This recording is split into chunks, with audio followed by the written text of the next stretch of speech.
Takot sila i-impeach si Marcos dahil maging presidente si Sara. Pag nagkataon, ubos lahat ang corrupt at real talk. Tama yan mga boss. Dahil pag nagkataon, talagang maagang makukulong ang mga corrupt dyan sa Kongreso mga boss.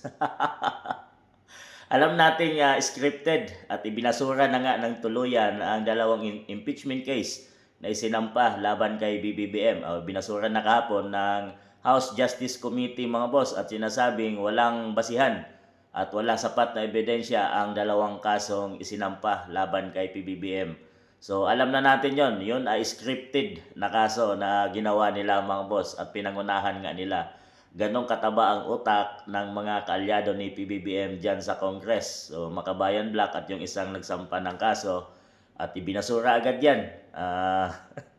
Yun mga boss ay scripted dahil alam natin na isang beses mo lang sampahan ng kaso ang isang impeachable official kagaya ng presidente at vice president. So ligtas na si PBBM ngayong taong 2026. Kung sasambahan mo siya ng panibagong impeachment, so next year na.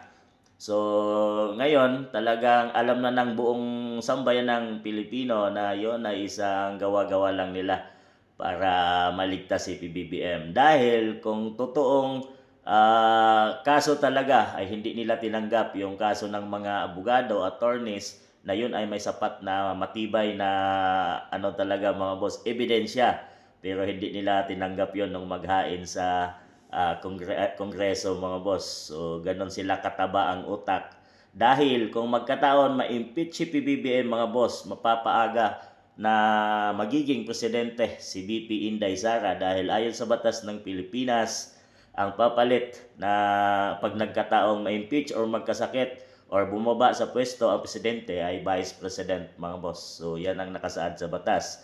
So doon sila takot at iniligtas na agad nila si PBBM, lalo na dyan na maraming kaalyado si PBBM dyan sa Congress dahil ngayon mga boss, kung wala kang pera ay hindi ka maliligtas.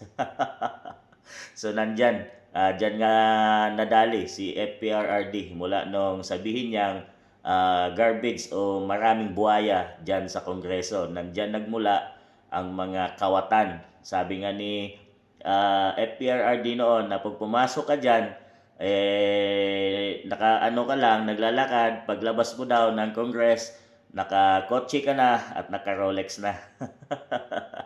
Malalim na ibig sabihin nun mga boss. Ang ibig sabihin ay maraming pera dyan sa Congress dahil nandyan nagsimula yung mga projects, mga na magiging corrupt or ibubulsa ng mga kung sino mga walang puso sa bayang Pilipinas mga boss.